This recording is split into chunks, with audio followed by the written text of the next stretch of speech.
Like, ride with me if you ride with me, you can slide with me if you feel like 550 on the 5 sticky, come get high with me, that's a deal, right?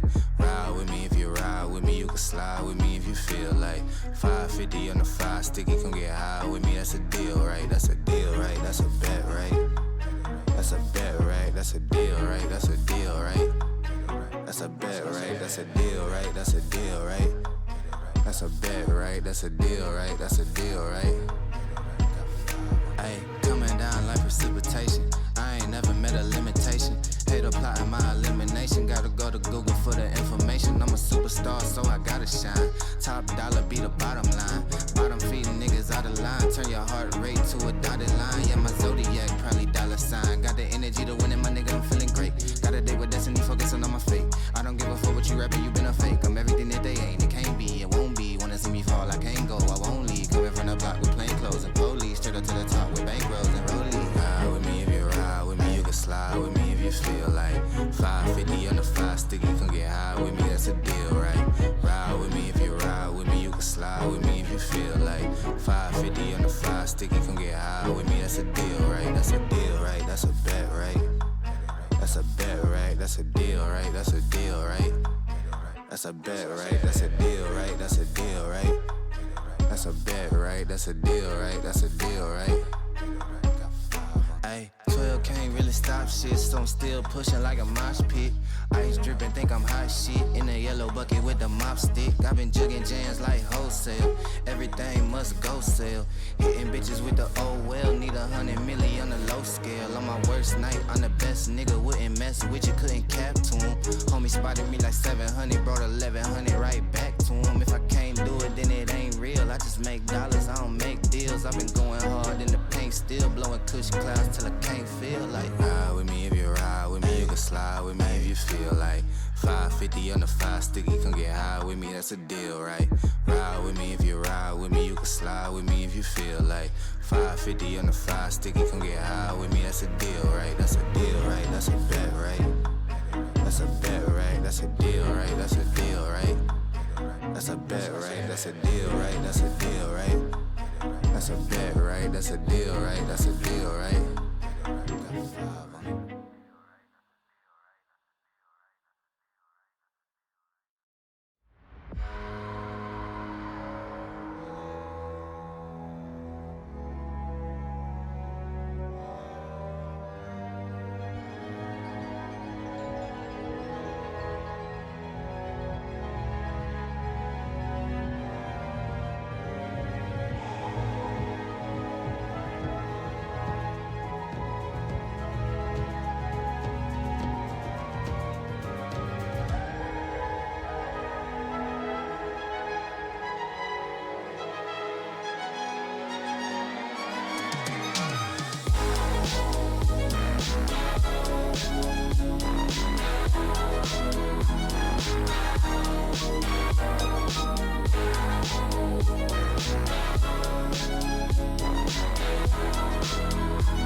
Hi! No stingers, so we're a little early today, of course, but that's alright. Welcome in, I'm Ozzy. As you can see, I have no co-caster. I might bother Shivim to put like a photo of me with the backpack carrying the casting today. Whatever, it doesn't matter. Anyways, of course, we got Heightened Sentinel. It's a point league here.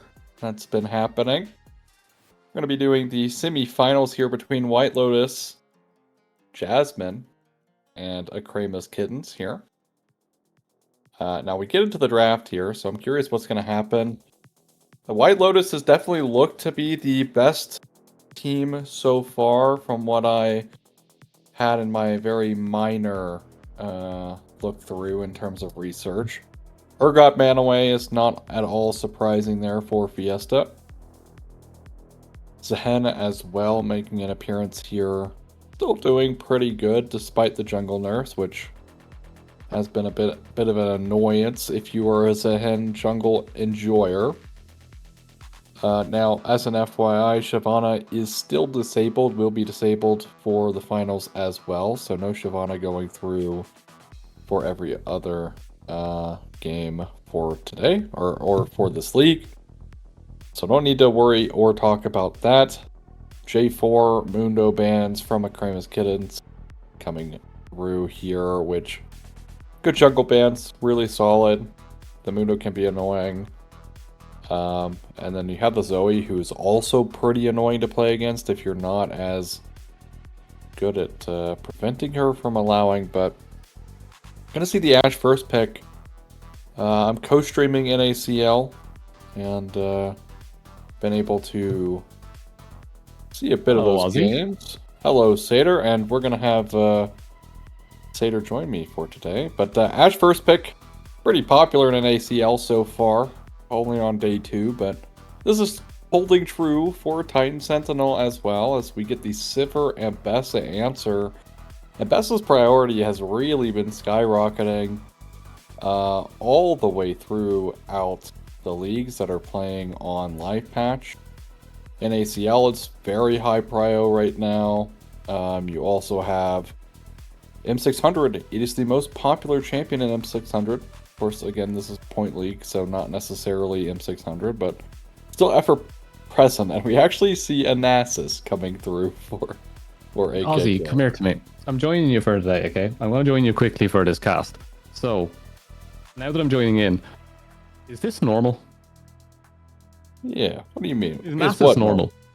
I mean, considering I don't cast this league either, I don't know. Probably not, though, considering he's kind of just not played in general, so I doubt it. But seems to be the pickup. I mean, maybe I'm literally firing my shot here. This literally could be a flex, but I'm hoping and praying it's not. Like, I just hope they put this guy in the top lane. He could, but like, he could go up there. That'd be mid. fine. That'd be fine. I'm just saying that, like, I'm just thinking, right, in my head, Nasus W and Seraphine root immediately. It's Is pretty, that not, like, it's instant pretty death? crazy. It's pretty crazy. Like, Sivir's not living that. It is not living crazy, that. So yeah. I like that. I do think that's a little bit interesting, at least. But coming into the rest of this, just to give you a little bit of break, because you've been alone for a little while, we have to get your voice ready to give us all that beautiful color that we're expecting. And eventually we will also see the second mustache appear. But for the moment, Sion coming through for the top side, so maybe it is Nasus jungle heading in there. But mid lane, Talia, with all those bans coming through, Azir should be a good option, right? Yeah, if they play Azir, but it will be the Sylas. Honestly, not necessarily a bad Sylas game here. Going to be really rough on the Talia, though, so you do get the Unbreakable Will, which is nice. But, this could be Darius top, could be Darius jungle. I think this is going to be Mbessa jungle, if I had to guess. That's where I'm leaning towards, so I'd imagine this is going to be Mbessa jungle, but I'm unsure. Again, flexibility will be the Mbessa jungle, so I'm right. Curious what the Sylas is going to do, because they kind of slammed the Sylas because they saw the Alistar, but like it kind of struggles a lot into Talia. It doesn't really get a great ultimate outside of Unbreakable Will. Like, Public Execution would probably be your second best to take. I think you can do some pretty crazy things with Sivir ult just for your team, but in general, it's not all that usable in terms of actually super helping the Sylas. It's not like super high value ult for him. So we'll see how this works out for Crash in the mid lane. could be something interesting. Like, I am genuinely curious to see how it goes, but it is also the case of it could blow up very, very quickly and very badly in someone's face. Because Silas is so reliant on getting those ults that really make a game. Like, yes, you can take Talia, you can wall some people off, but Talia's also going to wall off, so everyone's going to have a load of walls everywhere. And that's not what we want to see. And then on the other side of things, it's like Darius ult doesn't work the same without the stacks. Alistair, always great. That's wonderful, but that's kind of it. Like, maybe Sivir and Bessa, you could do something, but that takes a lot of like high level skill, right? Yeah, I mean, at the very least, Mbessa ult will actually give a much easier time on getting on top of the Talia or the Sivir, right? Like, that's basically best case scenario for you on a like second ultimate to take, but you're mostly just looking to take the ultimate away from Alistar. Now, if you recall, a while ago when Silas was meta, when Alistar was meta, at the same time, Alistars were rushing stopwatch and then arm guard, so they could they would have stopwatch in their inventory and then arm guard or from their runes and then go arm guard, so they could Sonya's off Silas trying to steal their ult. Such a long time ago. That was a meta we don't want to talk about too much. Okay, that was the messy time. That was yeah, it was an uncomfortable period overall, but. Yeah, it looks like so far, top lane, we're not seeing that immediate ghost straight in Darius, which I do really, really enjoy seeing my top laner getting killed by that every single game as of recent.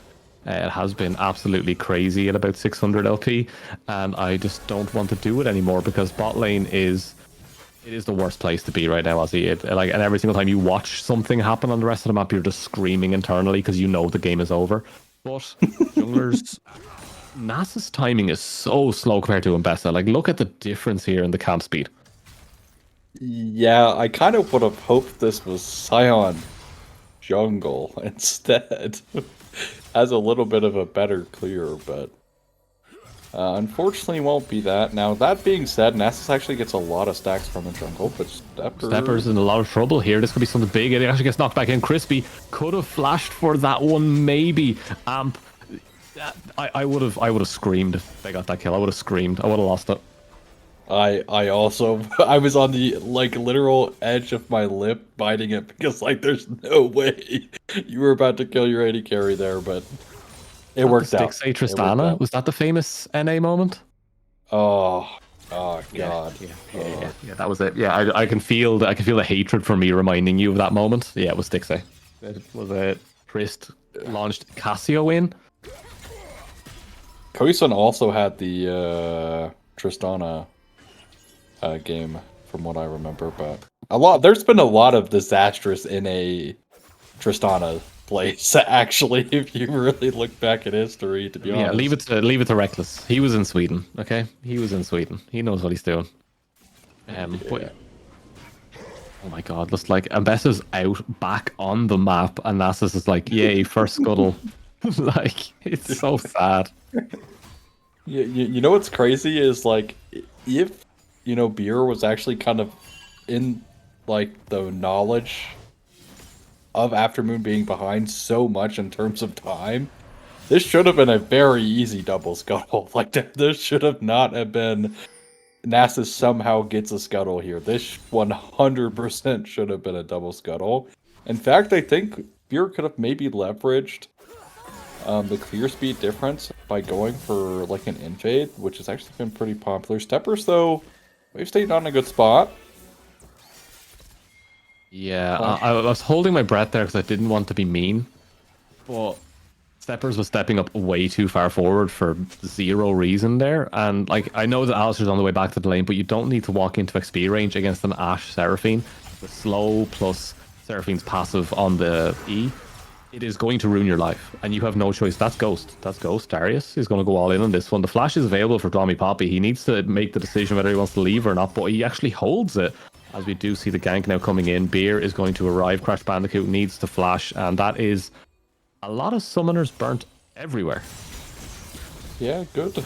Honestly, really well played there in the top lane as Beer just taking a bit of damage there. Actually, Public Execution is picked up here for Crash Bandicoot in the mid lane. But in the top lane, honestly, you know, something I think we kind of don't see often is people holding their summoner spell and then it being the right decision. Dwami holding the flash there ended up working out big time. Able to teleport back top, so is down quite a bit of CS, which is the unfortunate fact of this lane, but should even out later as the Scion gets tankier and tankier. Good trade back here as well. Yeah, close to that 6 as well on the Scion, so we maybe could see something happen up there. I've often seen a Darius put on a bleed stack, walk into tower range, and then suddenly die. It has happened before, and it might happen again, but for the moment, it's not that bad for a Scion lane to not have died, rushing that Bramble, staying defensive, getting every bit of CS you can, and not being too worried. And Darius kind of relies on that snowball effect. You kind of got to get rolling with that champion early, and a CS lead isn't quite what you're looking for in that top side. But for Scion, looking pretty good. Beer, I'm going to say Bière because it looks more French, more European in my eyes. But yeah, currently the Ambessa not as far ahead as I would like to see the Ambessa. I really expected like a multitude of like CS gains and speed coming through, but that's just actually getting the third scuttle crab for himself and looking like it's even now when it really shouldn't be. Yeah, I mean, that's kind of the thing, right? It's like the apprehension of invading. Your bot lane doesn't have Prios. Oh, well, that happened somehow. In fact, he flashes away as well. Like, how do you die here? Too many minions? You're just not respecting it, not respecting the wave, not respecting the damage that can come from that. And it's, yeah, flashes after the Q. At least if you flash and land the Q, you have that buffer of health. But no, we will see First Blood go over to AKK's Scion top into Darius. I think I cursed him with that one, saying Darius needs to snowball, and then he immediately dies. Yeah, and then just immediately gets solo killed. What a tragedy there. I mean, to be honest, I just don't really understand, like, why you were holding Flash for so long. Like, you're at such a dangerous HP, like, threshold, because Scion is always just going to combo ult into you. And even if he doesn't kill you, he's forcing you out of the lane nonetheless. So if you're planning on staying in the lane, genuinely using your 5-minute cooldown to stay in the lane for that extra wave is worth it, because it means you're not going to die and you have the HP. Crash. Oh, great little ult coming through there from Beer, and he will land that one. Crash now gets a good bit of healing back, but I don't think the damage is there for the trade. And great gank, something coming through from this Ambessa finally, and more importantly, the kill going over to that Taliyah, who now crashes waves, gets it in, no TP. Big buff for that mid lane. Man, I thought that was going to be 1-for-1, but it's not enough damage or healing, I guess, coming from Crash there to convert that. But great play from White Lotus. Get started early off in this game. Kind of, you know, fend off some of the jitters that happen in top lane. Get your Taliyah ahead after we mentioned that the Silas kind of struggles in the lane. Darius, well, no flash. Bye-bye. Here comes the dog, here comes the slow, and here comes the thing that every single ADC player absolutely despises. Attack speed gone, but he does get the Q off, and here comes the rest of the team in support, but the ult comes through. He stays up, he gets one. Oh, this could be a big turnaround here, but no, he does go down. Here comes Kraydog as well. The healing, the shielding, everything is now available to them. We also see the Silas coming, has the ult available. This is a diveable opportunity, but with Taliyah in the wings, oh, just everyone be careful. Everyone be fine. It's just grubs. No one likes these anyway. No one likes these grubs anymore this season because the crystalline overgrowth is way overtuned. It has to be nerfed at some point. It is insane it hasn't. I'm so shocked. Steppers is dead. Oh. I have no clue what you're doing here. I'm miffed. Genuinely miffed. What are you doing? It's the Sivir. It's kind of like the Lee syndrome that we know. It's like if you hit the Q, you follow the Q. Yeah, everyone knows the Lee syndrome. Oh yeah, Sivir has the same thing where you're like, I have spell shield, I'm better, and then you're not because that's an Ashe. But yeah, the crystalline overgrowth is a little bit broken. The problem with grubs though is that they added so much health to these towers, and they never gave a percentage to the grubs. They kept it as a flat damage, so they just do nothing for you. It's a nice little buff, but nice little throwback. It's too easy. True Prophet is a true prophet and is seeing everything seconds before. Great sidestep there in the mid lane. More about the grubs. In general, right? If you're playing like a team comp or even like a couple of lanes that like really benefit from, well, okay, Mommy Poppy wants to just go in, wants to just fight. Ult for Ghost, as we do see a wall coming through that cut them off from Amp, but the flash over the wall coming through. Everyone's trying to get over this one. You just got to keep going forward, but it's not quite working as Amp is a little bit too tanky. But advantage to AKK as they're going to get the 4th Scuttle Crab. Wow. Well, kind of misses out on the stack, but that's okay. Honestly, we actually did see a little bit of the Wither Seraphine beat drop. Synergy there onto the Alistar. But Protoplasm is what I want to turn my eyes to through the grubs. We have another thing to talk about here, and first item as Steppers baiting. No way do you get this kill. No way do you get this kill for free. Yeah, you could be in a little bit of trouble here. Maybe Crispy can outstep this one. There's so many dashes on this champion. To be honest, he might kill. Oh my god. Oh my god. Just end it all. Just end it all. Amp, there's no way you get this here. Here comes the rest of the team in support. It's an Ash diff every single time. Kraken Slayer has been completed. They do manage to sidestep that, but Crispy's slow is just rampage. A rampaging Ash at 11.5 minutes. And it's just mistake after mistake after mistake, Ozzy. Like, Pure has ult, right? Doesn't use it until after his AD carry dies. I'm not going to fault Steppers for this, right? He's playing Sipper into Ash, and he's intentionally trying to bait the Ash, but Pure is so slow. Also has Flash. Like, Flash was available that entire time. And just lets the AD carry die. Now he's in a 1v1 and then takes forever. Misses abilities, which is bound to happen. You're not going to hit everything. Leah, no wall, but can get up to this top side in time. Tommy Poppy, the decision has not been made just yet. There it is. There's the flash. There's the ult. Will the bleed tick over? But the shield should come through first because it's Sion. No, he's just fine. He's just fine, Ozzy. It just takes a full Darius ult, gets cleaved in half, and it's just like, nah, it's good. Don't worry about it. No reasons. Already missing a jaw. What's the half of your body, I suppose? Yeah. It's but a scratch.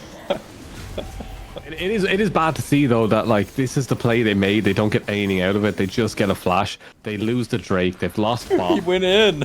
And he's continuing to fight. This man is on smoke. As we see Crash Bandicoot now collapsing onto the Aster. We do see Beer in the backside. One True Prophet is following this one up, but here comes Kraydog. The healing could come through and save the Silas. He does manage to take the Talia wall. Will he ride it out? But here comes the rest. The Ash Arrow goes insanely wide, but does it matter when they can just slide onto this Talia? A little bit of trouble. Stun comes through. Here comes the damage. Here comes the smash as Sion does finish off the Talia, and it is all looking up for AKK. Oh no. No, Silas, you are crazy. He thought about it. He really did think about it. Something that's kind of interesting here is, Kraydog has been roaming actually quite a lot, and that's something you don't really see all too often, especially in lower elo from support. They're doing it again. Well, here we go. Darius is in a world of pain. Can he get the Q off on multiple members? He can, but it's not enough. Healing the TP a little bit too late as Talia will attempt to poke out 4 members solo. Alright, surely we just relax. Like, we just don't fight, we chill, we reset. Oh, come on. Alright, we're good. There's just no way. We're good. Great, good stuff. We're good. We're doing great, guys. Go back to your roaming Seraphine point before we saw more madness in the top side. So, Seraphine, usually, especially this elo, doesn't really roam a lot, right? I feel like Enchanter players or support players in general at this elo on Enchanters are very hesitant to roam because a lot of them usually don't have great roaming abilities, right? They're pretty good on disengage. But Kraydog getting around the map has been actually pretty instrumental on picking up a few kills for his team, and even there, just to add the extra support to prevent anything from going wrong, because if something can go wrong, well, we've already seen it happen here for White Lotus in this game a couple times, so it likely will go wrong. But Protoplasm Harness now on this Nasus actually doing work. Like it's basically kind of just been a nice item for him. He kind of in his own world, farming the Scuttle Crab once more. Yeah, he's getting all of the bottom side ones anyway, but it has been a case of like people building different things onto the Nasus over time. This is a nothing burger, right? Like this is a Scion that two of you were trying to take down. Nothing burger. I've seen some. Is it the Bandle Pipes Nasus builds where you slow someone and suddenly you run at max speed and they can't escape, and you have fanfare and you attack faster, and it just becomes like the rattling dogs, and it just absolutely obliterates the team. But Rift Herald has been picked up. It is a decent objective, especially that they have the grubs as well to follow it up. But here's the Ash Arrow, here's the Collapse, and one true prophet. You cannot sidestep those ones, as we're now seeing them slowly macro sense this game down, and aka they are in the driver's seat, but the game isn't over yet. They still have raid bosses available if it comes to that stage, right? Literally.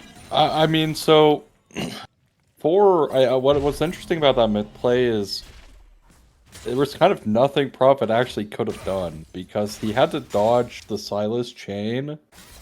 But in doing so, the Ash Arrow connects like guaranteed. His Steppers just executes. Doesn't want to give anything back over to the Silas. Is there a Dark Seal on the Silas? There is not. Okay. I don't think you're worth money anyway. You are 0-3, so I tend to agree with that analysis point, Satyr. But they do pick up the mid tower. And yes, you know, White Lotus were able to pick up the Herald, but they have no map control. Even if they hit it into a tower, basically every tower is essentially full HP. It won't matter. So kind of a nothing burger objective for them. Dwami did think about going for the dive there, as now actually will ult to safety. Screaming Cowards, well, they run away. My favorite thing that has ever come out of League of Legends is that voice line, and 90% of what my Scions do with their ult. Yep. Exceptional works. They never thought it would be like that. But as we do have a quick snapshot over the map, we'll have a quick look around. There is quite a goal lead being built up by AKA. A lot of it is probably going to be sitting on the Ashe, as we can see. The rest of the lanes, they're not too bad. We see a slight advantage for the Scion. Those plates and stuff have been picked up, and the kills, etc. I think the biggest thing, though, is that like there's actually quite a difference between the Seraphine and the Alistair right now. And Seraphine has been around the map, has been active, has been getting assists, helping with plates, etc. But it's just like having that completed kind of item when it comes to the next big fight will be a difference maker, as we do see them once again trying to do something against the Scion. Guys, this is a tank. We have 4 people here. Like, what is happening?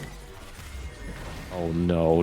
Okay. Ult for ult, I suppose. Ult for ult, but they're going to use the Rift Herald top. All their focus is up here. Will they even get this to crash in? The wave is just about to hit it and stop. No, it will get the crash down.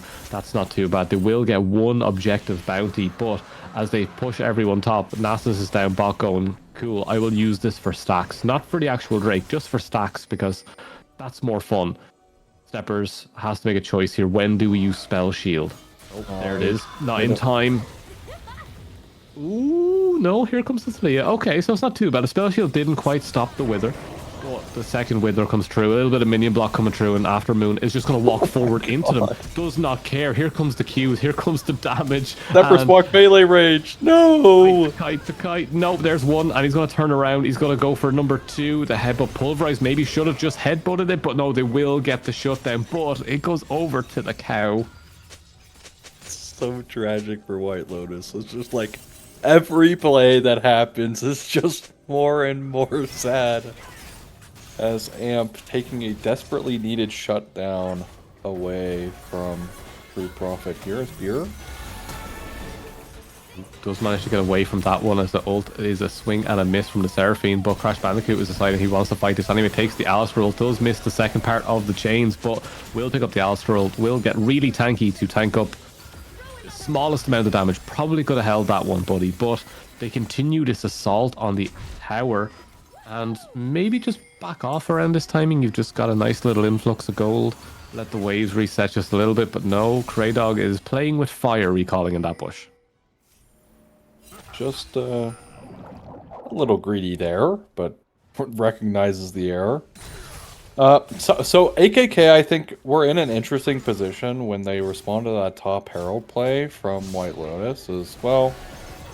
Here we go again. Darius just pushing up a little bit too far. Aftermoon decides to just walk around the corner. Will wither again. The Ghost is doing decent work to get Darius some space, but how much space can you really get when that Frozen Fist will keep you down too? Here comes the Ash. Here comes the arrows. Here comes another death for that Darius pickup. And not knowing these teams, sadly, I'm not sure if this is like a signature pick or something, but the Darius ain't looking too hot in this matchup, as we do see Amp having to use that ult almost immediately.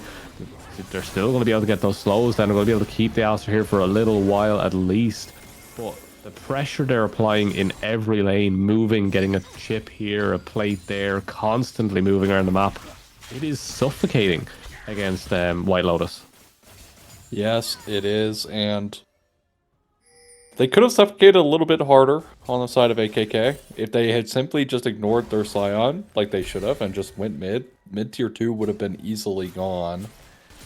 All for the price of their top tier 1. But they opted to go overload, or go respond to the overload of the side lane, and kind of just didn't get all too much done.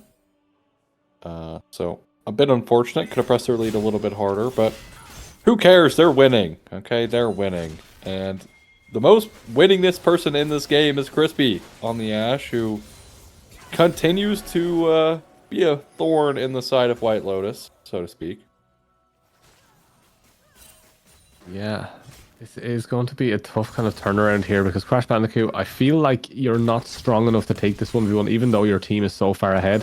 This isn't quite the fight you want it to be. It's still a Darius, and he is still a level up on you here. But when you do have the Ashe available to run towards it as well, things change very, very quickly. As much as you do hit your abilities as Darius, Ashe does not care. That is a 3-item ADC. Disgusting. Yeah, 3 items, 22 minutes. Baron in the cards now. Nasus also pretty fed here. Like, teleport coming through from Dwami. So he's going to be able to cover this area off really easily now. Are they going to stay onto this one, or are they going to go for the fight? This is the G2 moment. See what they want to go for here, as it is going to be BR trying to get into the pit, but doesn't land anything. No vision, no ult, but does manage to get in range, but does not get the smite. It does go over to AKK, as Dwami Poppy is not caring right now. Will continue to walk this one down and gets launched over a wall.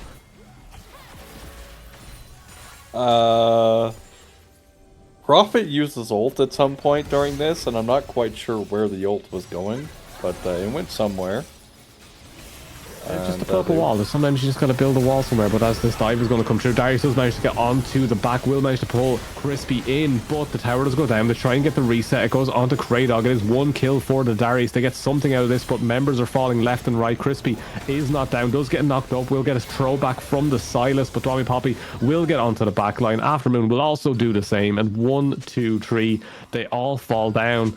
Fear and True Prophet doing their best here to try hold this one off. Crispy not looking too hot in the HP department, but will happily step into this Ambessa, feeling the strength of that 3 items, as they will get another dominating now on the Rift as they try their very best to poke them out. But True Prophet, you are not that strong. Yeah, you were definitely not, but I have to point out Crispy is playing this game like so well. Like, the gliding is genuinely nuts. On the other side for White Lotus, to give some props, yeah, Amp was kind of getting out-roamed by Seraphine, but how much is that really his fault when his team is just already losing the game? There in that fight, he found not 1, but 2 pretty nice combos there onto the backline of AKK, and it literally just did not matter because they are so far behind at this point. But it was still nice nonetheless, alright? I saw and appreciated your work, Amp. It's not your fault that your Darius is 1 in 6 or Steppers is 1 in 6, buddy. You tried. You tried. It was almost your fault that you gave... You hear this, chat? It's a support apologist. Just This guy praises supports. Nah. The worst. The worst. Nah, I praise good play, okay? I praise good play. Support apologist. But so I'm probably now looking at a 1 versus 2 here, but if I trusted anyone to be able to live this one long enough, it probably would be the Scion, as he's doing a decent job here, slowly walking away towards the wall. Will get the flash. Fear is going to get over the wall as well. We're going to also see the wall come through from True Prophet, but on the other side of the map, Darius stepping forward manages to play it correctly and not get hit by that Ash arrow, but a 3 versus 3 now breaking out. Crispy is not in the area. Do they want to do something with this? But they choose the smart option to step away. But Mountain Soul was also picked up in between the conversations about being a support apologist. But they have Mountain Soul now. We have a little bit of time before Elder is up, of course, and that second Baron to maybe play off of, or maybe leave it there and just try and find the right picks. But everything is in AKK's favor. Would you, as White Lotus, just start talking draft about now? I think I was talking draft probably about, I don't know, 2 minutes ago or so. As nice flick, actually, from True Prophet. Might keep Beer alive, does in fact do so. Yeah, I think if I'm White Lotus, I'd probably start talking about draft at 23 minutes. Like, Ashe has been completely untouched this game. I think even when Ashe has been gone on, they genuinely both don't have the coordination to kill the Ashe off of one like Alistar combo, but also they just don't have the damage because of how far behind they are. As well, Aftermoon does take a bit of damage from the tower there. Majority of tower work. Don't get it twisted. They did no damage. It was the tower. Ooh, as Aftermoon does have to flash away from that one, as we see tank versus ADC combat here, as a half health Scion has nearly eliminated a Sivir, but the rest of the team starting to collapse now onto the Scion. Once again, Scion is in a position of peril in a 1 versus 3 with possibly one more to arrive, as Zephyr's finally getting that kiting that we wanted, but could have still went down there. That is a... Look, that is the worst place you could possibly be as an ADC. No IE completed. No damage going through onto the Scion without 3 or 2 other people surrounding you. What can you actually do this game as a Sivir if you don't have the item advantage? It's such an important thing. We saw it at first stand especially. Sivers, if they have the items, yes, they can carry a game, but if they don't, they are just a nothing burger. I am so surprised they did not pull the trigger on to kill Darius there. That just felt so egregious. Regardless, gets away with murder, but to talk about Sivir, specifically in this game, right? Like, Scion is already just incredibly tanky. The Sivir is incredibly behind. And more importantly, right, like, even if this game were even, right? Or, you know, and we're looking at the top deficit being what it is, where the Darius is 2 and 6, but everyone else is even.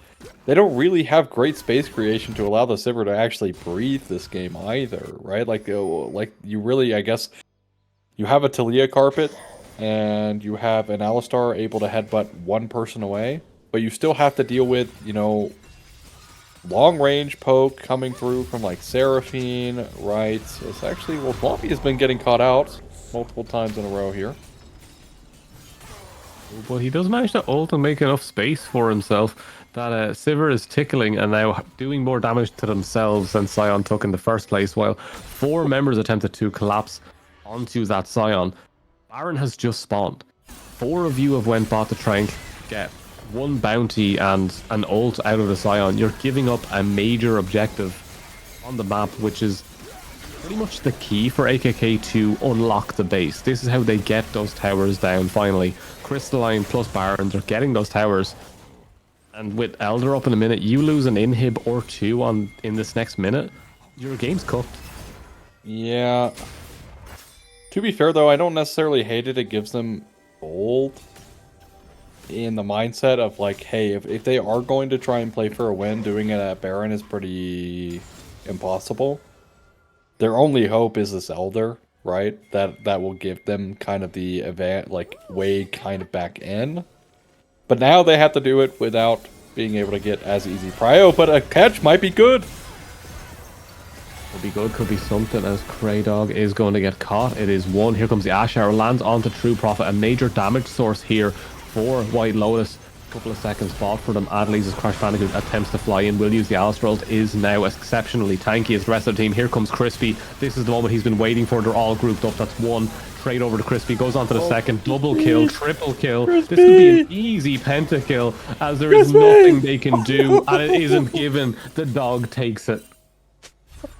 It was the E. The E actually got the kill there. That's pretty funny. Surely you just go in the game. Like, what? Why? What is the point in this? I am so confused. The game is literally over if you just walk bot. It's more fun taking everything though, right? I was going to make a point that AKK's late game macro has actually been kind of poor.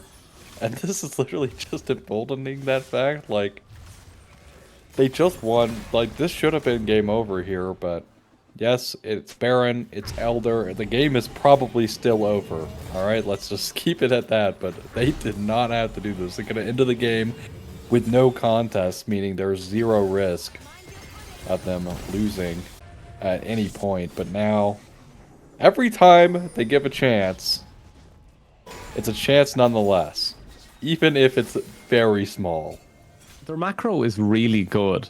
Their ability to end the game is really bad. They seem to be playing around towers and objectives really, really well. That's great, but just the ability to say, oh, we could end here, isn't in their vocabulary right now, as we will see the final fight. Stepper is going to use that ult. As you see, the Elder is there. Crispy hasn't even joined the fight yet, but here it is. Here's the damage. Here is the charm coming through. They do manage to get one kill back immediately, and it's looking a little bit messier than we saw previously, but Silas does win the fight. Here it is. Here's the Ash. Here finally the damage. 1 kill, 2 kills. Maybe another chance for a penta, but they're not going to give it to him. As they're just now going to finish the game, Ozzy. About time, in fact, for AKK. 32 minutes, but it's not over just yet. Baron will be falling down here in a second, so wave clear with Sivir. Talia might be a bit of a pain. We'll see what happens here. Anything here, as Crispy is going to actually focus on the towers to play this correctly. Swap it straight over, eliminate the Talia before there's an opportunity. Beer manages to get one back and take out Crash Bandicoot, but here comes the rest of the damage from Ash onto that tower. A trade back from Steppers. They finally have some damage, but will they be able to defend a Nexus from this Ash? It looks like no. I don't think Beer can win this, can they? I mean, it's so close. Oh, there we go. All right. Come on, Ozzy, is it? Oh. Crispy, no. Just end it, please. God. If Steppers didn't auto the like 3 minions in that, it genuinely was pretty close. So yeah. I mean, look, pretty dominant showcase from AKK this game, but my god. Ending that was like pulling teeth. Like, I have no clue. You have Baron and Elder, and you still barely got over the line to finishing that game, despite the lead you had in this game. And, of course, again, specifically a few, like, key moments in this game where AKK have some, like, really weird, like, decision-making around their macro. Like, they could have just sacrificed their Scion and gotten the mid-tier 2 earlier. They didn't have to defend their top lane because they lost the tower anyways. Of course, you still the Scion is alive.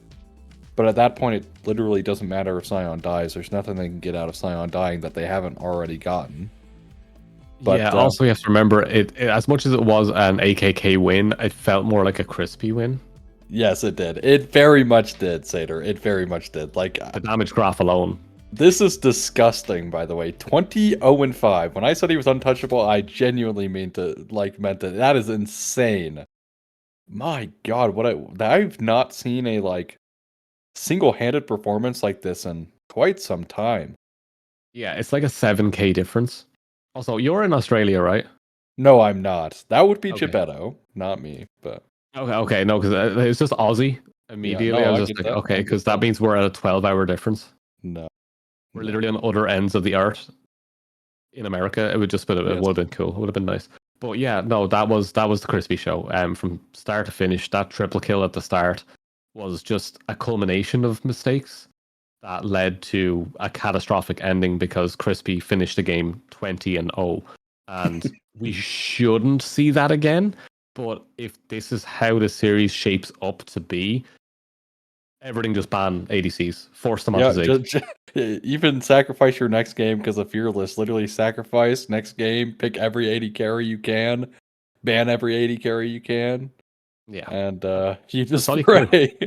That's all you can do. Because my God, what a performance! I mean, I can't glaze Crispy enough for that game because again, if Crispy is even like doesn't find that early game triple, or right when Steppers is actually baiting Crispy in, that could have been a moment where they can, turn that around because they get the shutdown off the Ash. But it goes so horribly wrong, like it goes so terribly wrong. The no flash, not using the ult, like it just the overbait. So many things just went wrong. Missing your entire kit. Just so many things went wrong here for White Lotus early that it just felt like the game was kind of impossible from that point. Even though like True Prophet on the Taliyah wasn't too bad, right? Like I think there were good moments here across the board, like Amp as well. On the Alistar had multiple pretty good combos, right? Finding multiple members of AKK, but it literally just didn't matter because Crispy untouched, unfazed, and unbothered by White Lotus. Moisturized and ready, some would say. Moisturized and ready for the series. But we'll be back in just a couple of moments. Please don't go anywhere. We're getting shaped up for game 2 between White Lotus and AKK.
Welcome back. We're ready to go. Well, I hope we're ready to go. I think I'm ready to go. Ozzy, you ready? You have a light on, so you must be ready to go. I'm always ready to go, you know? Okay, that's good stuff. That's good I stuff. am But we do always have the ready to go. draft. So this is where things start to get a little bit more interesting, some would say. We get to see what actually happens here. So we should see some of the same bans come true. We saw Zahen, LeBlanc, a couple of mid laners being picked away. We did say we want to see ADCs banned. Now, that's just from our point of view, right? Yeah, you know, I mean, to be honest, if you're White Lotus, you might want to, or at the very least, have a sit down about what happened that led up to a 20-0 Ashe existing, which is so hard to do because Ashe is actually historically a really easy champion to kill at least once in a game because she's so immobile. Any misstep is usually going to result in the, oh, I made an oopsie, I died. Oh well, you know, it is what it is. But this didn't happen. Urgot making his appearance as well, J4 on top of that. It's also banned last game. So, your prediction about the bans staying the same has holding true in this one as the Zoe ban locks that in. Yeah, nothing's going to change here. Some of them are like priorities that I do like to see taken away. I especially am a big fan of Jarvan bans. I think Jarvan fits into a lot of comps very, very well. But we are going to see them opt into a Mundo first pick, which kind of leads a lot of ideas immediately. Like, you know what they want to do. They want to most likely play a jungle and just control the kind of map. They want to be constantly having Mundo in those areas.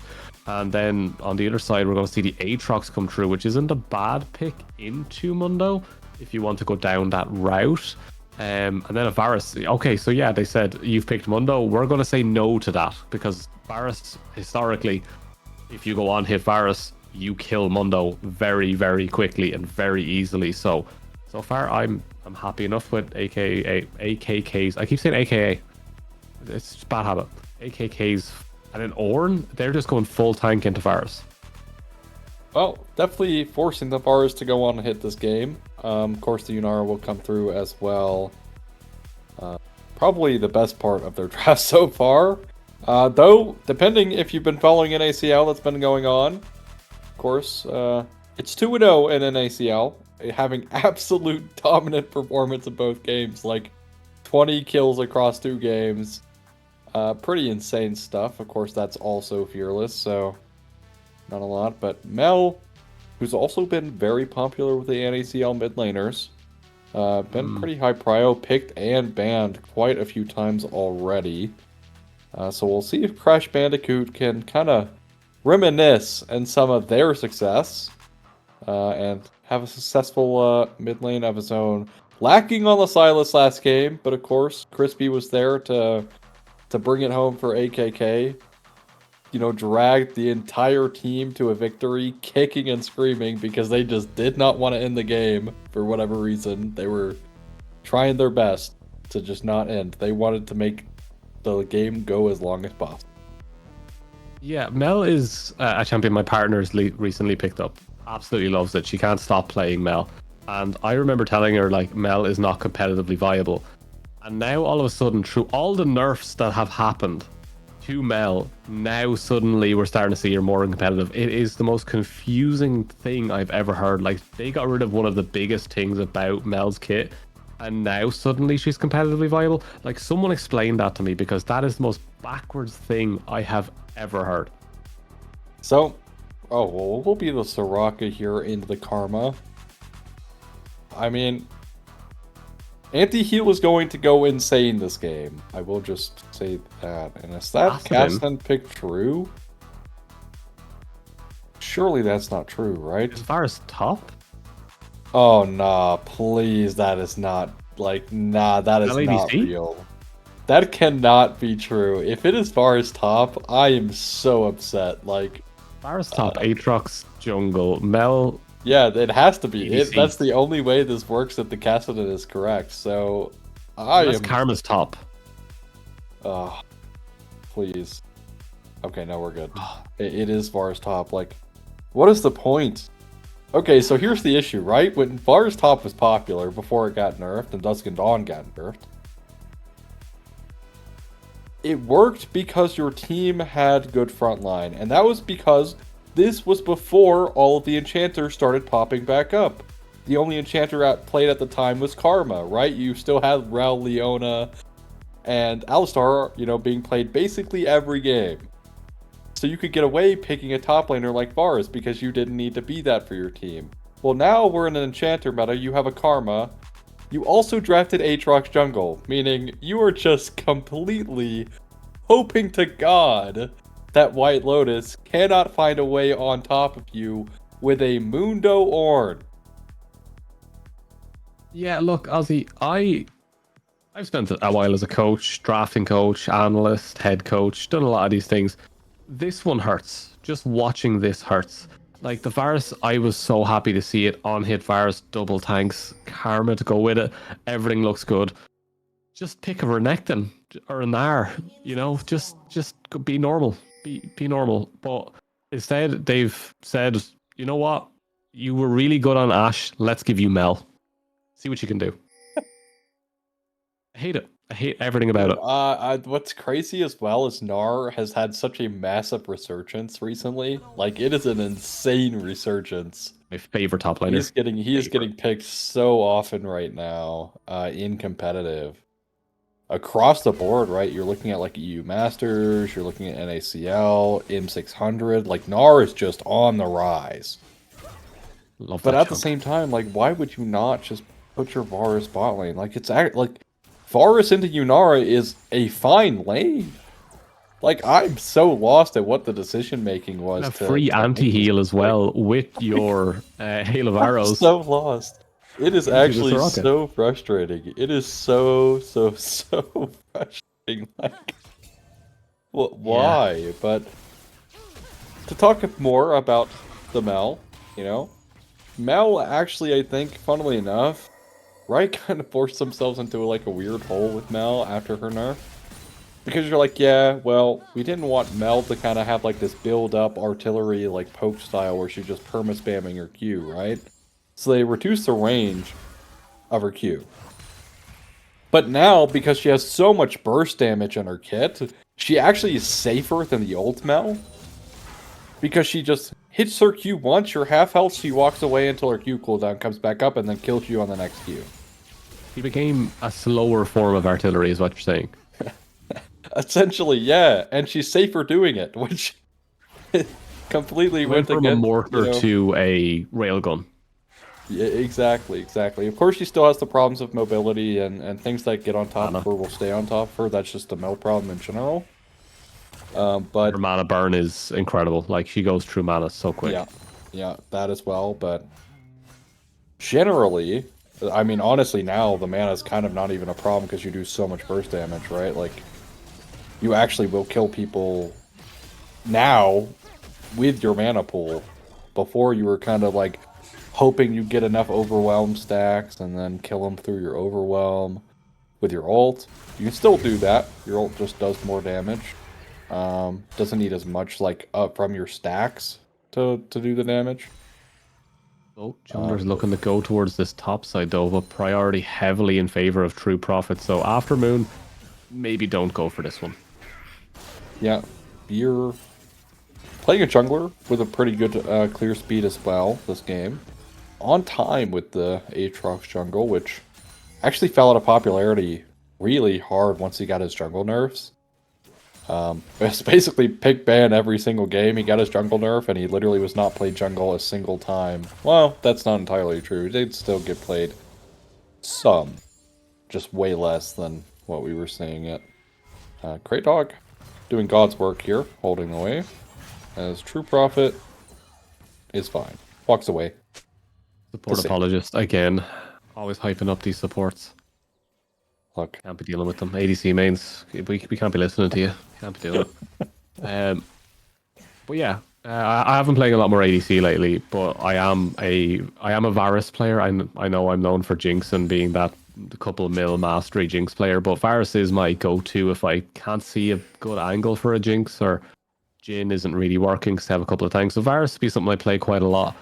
And it infuriates me to no end that every single time I'm starting to get like really comfortable on an ADC and I feel like I can play it into any matchup, my top laner decides to play it. Like, oh, this is a really good Vayne game. Nope, we have a Vayne top. Okay, well, I can't really pick it now because then they'll get angry. Oh, Varus is really good here. They swapped to Varus and they're picking in between those two. It's like, please, just let me have my champions. Oh, never mind. There's no way you die here. Please, God, no. Oh, see, that's an experience. Cray is In a lot of bad. trouble here. That's not a position you want to be in. Beer does land the last machete or dumbbell over the top, but it will just be a loss of jungle camps here for Aftermoon. But yeah, I don't like the fact that Ornn has left streamer mode on. Yeah, you know, tough.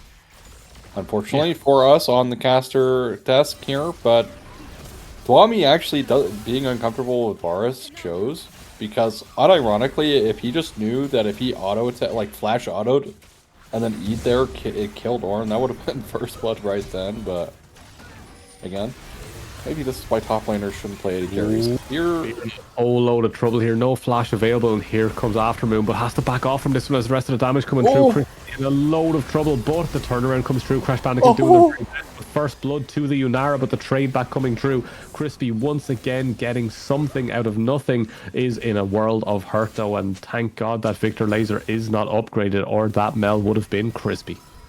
dude, thank God for Soraka, actually. Like, my God, the healing done in this fight is actually so insane. I felt like AKK had to do like 2 health bars worth of damage to even kill a single person. Very shocked it didn't go even more poorly there, as Crispy does almost go down. And now Dwami's getting shoved off of his own lane by the matchup he decided to play as the Varus top. He's actually going to finally catch some of the minions under his tower, but my goodness, it's also Merc Treads. It's Merc Treads. What a rush. What a rush. Yeah. Varus is doing Varus things. Do you remember when the Radiant Virtue Varus top was a thing? I remember that. Yes, I do. Yeah. Yes, I do. Memories. Bad memories. Please don't tell me you played it. I did not play it, just so we're aware. I was like, if I'm going to play Varus top, I might as well like build full damage or something. Like, at least be fun with it, you know? Yeah, I've said this before on casts, but I feel like I have to reiterate, because I don't think I said it with you. Varus is probably the only champion in League of Legends history that can buy any item in the game and it will still somehow be useful. It is true. Kaisa is kind of up there, though. Kaisa is certainly up there. That is an ult coming out from the Yunara there right at the end, just using the last bit of that. But Varus is the dumpster dive item champion. You could pick up anything from a dumpster and it would somehow work. And I love and hate it simultaneously because there's so much adaptability. But Crash Bandicoot is starting to trade more heavily into this Victor now already, just having just a no magic mantle. Yeah, of course, we're going to be looking level 11 to see what can get done here. By Crash. Still a weak little Cassidy at the moment. Needs to farm up, get some items, right? Complete the Roa. Start working. Actually, well, we'll see what he chooses to build here. Does have the mana gem. I imagine that it's going to be Roa coming through here, but you never know. You still have things like the Mana Mune, which is still very popular on him. So we'll see what he decides to go for here in this game. Crash, though, is going to be a big part of AKK's win con later. Because of the way they decided to draft, good luck ever killing Soraka or Yunara in any easy fashion.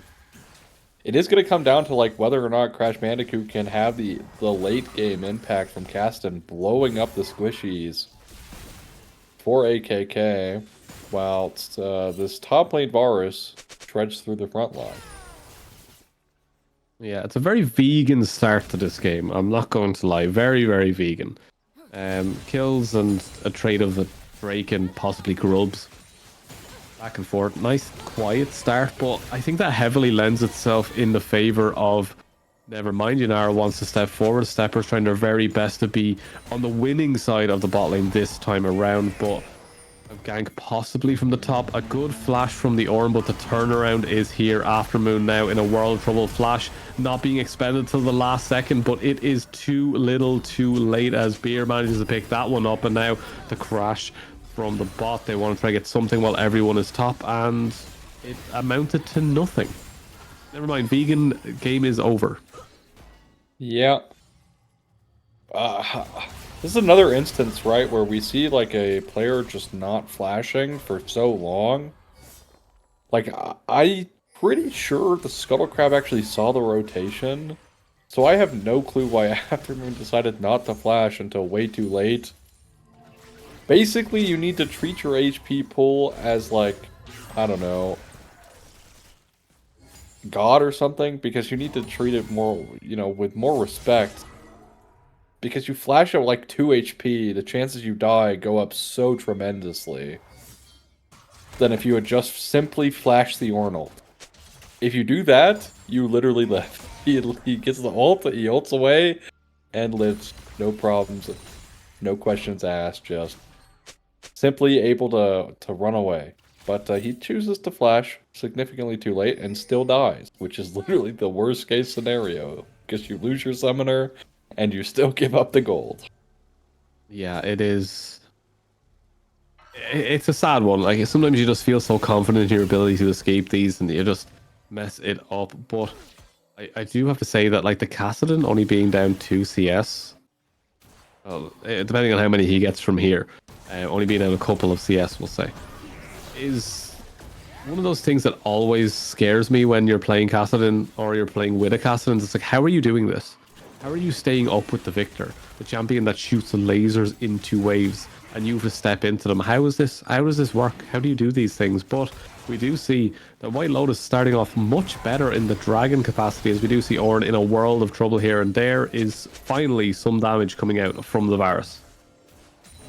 Interesting Bramble Vest first buy, actually, from the Ornn. I'm not quite sure why that happened, as this bot lane, it's gonna look like a solo kill, yeah. Okay. Golden Eclipse gets that one early. Like I said, Mel, much more burstier now from her rework. Will be Drake over towards White Lotus as well, but Crispy definitely has the number of their bot lane. That's pretty easy to say, I think. But in the top lane, right, as well, like, Ornn going down is pretty tragic. Because you kind of wanted him to be this bastion for you. Of course, Varus is really annoying to play against because he is Varus, playing some variant of the build, which we'll find out soon. Not sure if this is going to be Dusk and Dawn, not sure if this is going to be Guinsoo's. Looking like Guinsoo's, but who's to say? Yeah, it would be one of those games where I'm not going to complain either way. Because I do think, yes, on hit is great. Yes, I do think there's an opportunity for that just pure AP build. You could do either, but there's so much AP on the team. There is a world of AP on the team with Varus, Kassadin, Mel, Karma. Maybe on hit top would still be the better choice, but we don't know what's going through the head of Dwami Poppy right now and what they want to do. But yeah, I'm looking through and I'm just getting a little bit confused right now about, like, the positioning right now from the Aatrox. Like, should you not be hovering towards that bot side and trying to get something more for Crispy, considering how well they played the last game? So, something that's been happening even from last game, right? And this is pattern recognition 101. Kraydog, well, he's been going top a lot. We saw that last game on the Seraphine, multiple instances of him being top. We've seen it this game. He's now been participated in 2 ganks top lane, trying to kill the Ornn. One was successful, so White Lotus might be able to pick up on that at some point, and start punishing it by, you know, sending their cells bot lane, especially because they've been struggling with Crispy so much in terms of, like, individual skill or, you know, gameplay, that they could really alleviate all this pressure on Steppers by simply just helping him out at some point this game. So you see the little bit trade up in the top side here. Zombie Poppy decides to just win. as Varus seems to do, as Ornn uses everything there, and Varus just takes it to the face. We are seeing a pickaxe, we are seeing a Gwynsos, we are going to see that on hit, but a big gang coming down on the bot side. Aftermoon is here in the area though, but can Karma live? Can Karma survive? Everything being used to try and finish off his Karma, and just about Beer gets it, but for the detriment of his bot lane, who are now in a world of hurt. But Victor gets here first. Aftermoon does not care, will go for this 1v2. Does manage to break one, break two. Here comes Crash Bandicoot. Zips in, but decides not to go any deeper, as it's not a full sprint Kassadin. They're only walking. Yeah, should be able to, I mean, honestly, not necessarily the worst thing for White Lotus, but they lose their top tier 1 as well, as AKK with a pretty good play. Crispy on the Mel, able to pick up another kill before going down, and AKK, it's really just coming down to like the individual like level, right? Like Crispy, I feel like is just playing today so much better than Steppers has been. That's kind of allowed Crispy to kind of just dictates what's been happening in these games. Also, kind of a nice counter gank by AKK to prevent anything from going awry. Or too awry, I should say. Prey Dog, of course, falling earlier in that play as well. So, not the end of the world for White Lotus here. They're only down about 1,000 gold. Herald is cleaned up here, so maybe they can look to open up that map a little bit. Or if they want to play for gold here, they can just use a top, get some gold now. Would be nice for their team, but might opt to keep it, try and break this mid tower. Because as it turns out, mid tier 1 is really annoying against a lot of wave clear. Yunara and Mel. Or sorry, not, excuse me. Not Oh, Yunara. this Yunara is in a world of trouble, as here come the reinforcements, the all-in coming through from Steppers. But we've seen this before and we'll see it again. An ADC killing 4 Steppers under their tower when they probably should have had some help. But here comes the reinforcements a little bit too late. As, yeah, it's looking very, very good here for Dwami Poppy on the Varus. I mean, that's what I'm saying. Like, I just... White Lotus are just basically allowing Steppers to never have a chance at playing any of these games. Now, they do have Soul WinCon. They are not going to get this one, obviously. Barring an insane Soraka steal. I said that before about a Baron steal with a Yumi Q and it happened, so hold your horses there. It's happened. I have seen things before, but they're playing against Mel Execute as well, and nice smites. But yeah, again, White Lotus are kind of just letting their bot lane just get bullied the entire time in the series so far. Ornn also, he got hit by that as well, but Crispy is in a world of trouble. We'll see Crispy go down first as we return to the bot side, and there was an Ornn there. Now there isn't. The Varus effect. The flash, he never got to leave the actual range of it. It still gets rooted, followed with the Karma. It's an easy pickup. Well, he was able to flash away from it in a straight line once.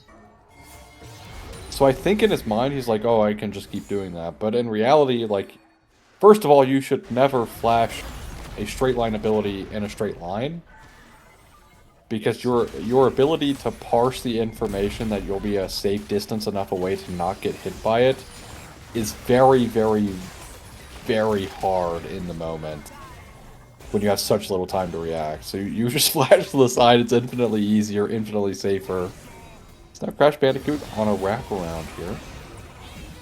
Yeah, could be in a world of trouble, but he's not at the moment as the rest of the team doesn't arrive. Kraydog now has to leave this one, heal being burned, but damage from the Varus will remove Yunara for the moment. Ornn doing their very best, does manage to hit Aftermoon, but Crispy walking down with purpose, with nearly a Vogue-esque catwalk, but just to deter, just to deter. Yeah, so Steppers was actually doing pretty good work in that fight, and he's 1-4. So I'm just saying, White Lotus, maybe... Well, that's a bit unfortunate Blascone there. But maybe, just maybe, you help your AD carry in the series. Just saying. Might go well for you. Or even try to do something for your Victor. If you're gonna bail on your Yunara, right? At least try to get True Profit ahead on the Victor. But neither has really happened this time. and Crash has been relatively unscathed.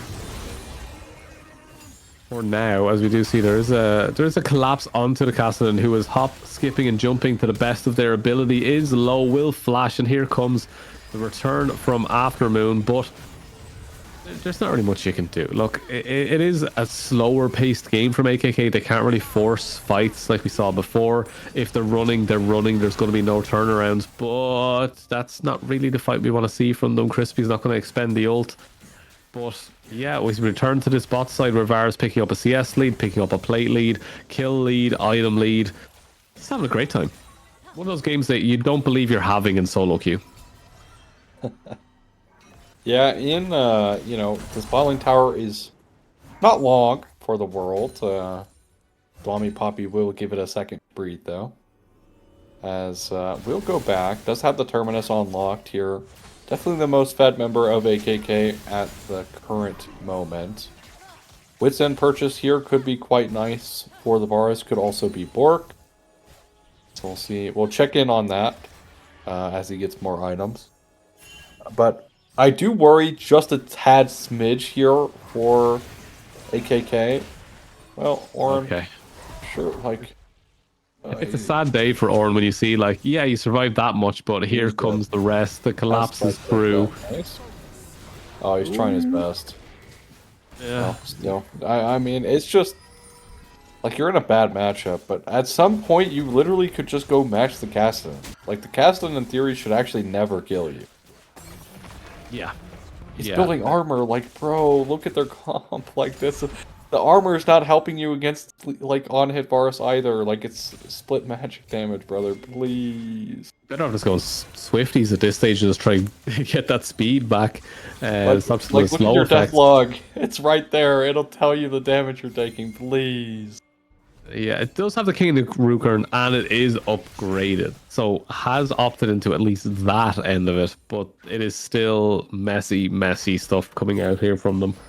And yeah, look, I was very excited with the start White Lotus had. I thought they played the game very well. The Drakes that they picked up early was really good. And they were moving around the map well. And it was like looking like, okay, if they can keep this up, they can stop that scaling pressure coming from the Mel, the Castellan, the Varus, those late game horrors you have to play against. And then everything just started to shift, and now Mundo, in a bit of an odd position, does lose half his HP 15 seconds before the Drake spawns. Oh, they got Soraka, plus maximum dosage, plus Mundo with red buff. Steppers doesn't have that, though. Nope.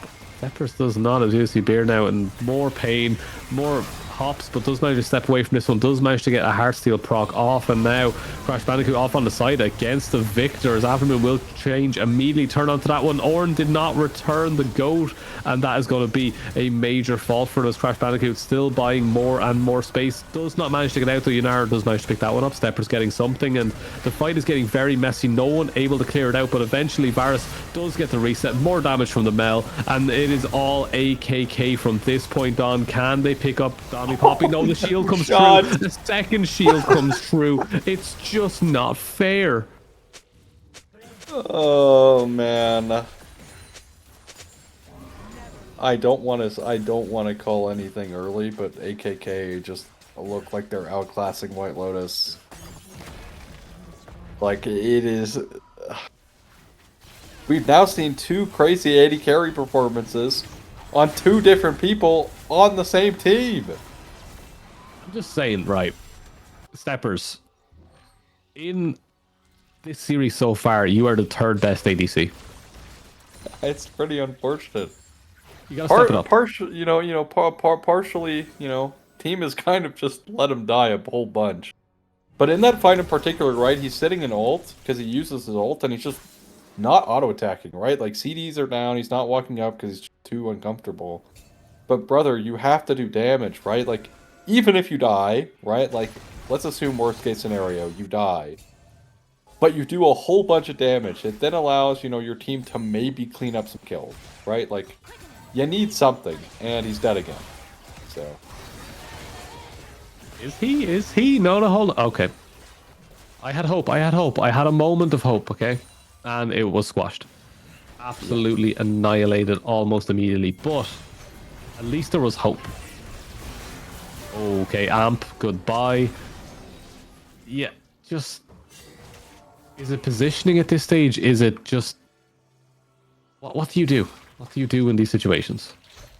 Well, first things first is not have your Yunara rage splitting in bot lane with Baron available. That's number one. There's a reason 80 carries don't really side lane. That's exactly the reason. But this Baron is 100% gone. In fact, this game might just be 100% gone. Like the on-hit bars is fully scaled. Crash Bandicoot hit level 16 as well. So, looking like maybe a wrap it up angle, potentially for White Lotus, and maybe you don't talk about draft at this stage. Maybe you talk about not losing and how to like actually get yourself into a winning position in one of the in the coming game, because they have a lot to figure out. Top lane, I feel like it's been pretty rough, like individual, right? Like both games been pretty bad. Spot lane is a massive glaring issue in general, but also I feel like, you know, where is Beer, right? Like Beer, if you recall the last game, well, we'll hold that. We will hold that as we do see the engage starting here. Beer actually going forward and getting decent damage here onto it, but Steppers wants to opt into the 1v1 versus the Varus here. That's Rock is not healing enough for you right now. It is the Kite battle as Dwami manages to get that one. Another shield saves him from the Ornn as Crash Bandicoot finally onto the Rift. That Void Terror landing 1, 2, 3. Void walks straight onto the back. Amp is now also dead. The scaling mission has been completed, and there's now another carry available to AKK alongside their other 3. Yeah, like I said, I don't know if White Lotus has gas in the tank in this game. To be honest, I don't know if they had any to begin with how things have been going. But again, they have a lot of like soul searching to do after this game, as the hunt is on. And hunt is over as Ornn has hit the deck and Beer is going to spin around the corner and run away from that. There has been no point in this game where you've said, AKA in every role are better. They just seem to work better as a team. Like everything they've picked up has been kind of 2v3s, 1v2s. It has barely ever been just a straight 1v1 apart from maybe 1 or 2 mistakes from players. Like game 1, Crispy got a triple kill in a 2 versus 3. That shouldn't happen. And then we kind of go to like Drake fights where they get massive kills, or Dwami Poppy gets a couple of ganks and oversteps from some people in some areas. It's just the little things they need to work on to build that team back up, because they started the game pretty well. They got those Drakes. They had a plan. They were like, let's play objectives. Let's not give them advantages. And then 1 or 2 quick little movements around the map, aka build up a small goal lead, and then they put the foot down. They never let up, and they suffocate you in these games. And now Drakes are even. Your win condition, any advantage you had there is now gone. Every single lane has been absolutely dominant from this point, and they've done well enough to get the semi-finals, yes, but it does seem like AKK are just in a different league. Yeah, and well, viewers should be able to walk away with the Mundo passive there. But the biggest issue for me, right, is Yunara is 100% gonna die here. Oh, maybe not. Let's get away. Oh, Amp. Oh no. Oh. Oh, God. Okay, well. Not my go. Bit of a disastrous one there, but something I want to see, right, is I want to see Beer get more active in the game. Like, where was the punishing the Kassadin early, right? Like, where was that? You're playing Mundo, right? Slows are actually really annoying. As Crispy is dead. Yeah, there's nothing to say. It's a pick. It's great, but just that mispositioning, a small mistake, as they say. Hey, if they can get Soul Point, it's a potential win con. That's all I gotta say. Can they hold on for another 10 minutes if they even get this strike, though? Teleport coming through here. You have a 5-minute cap.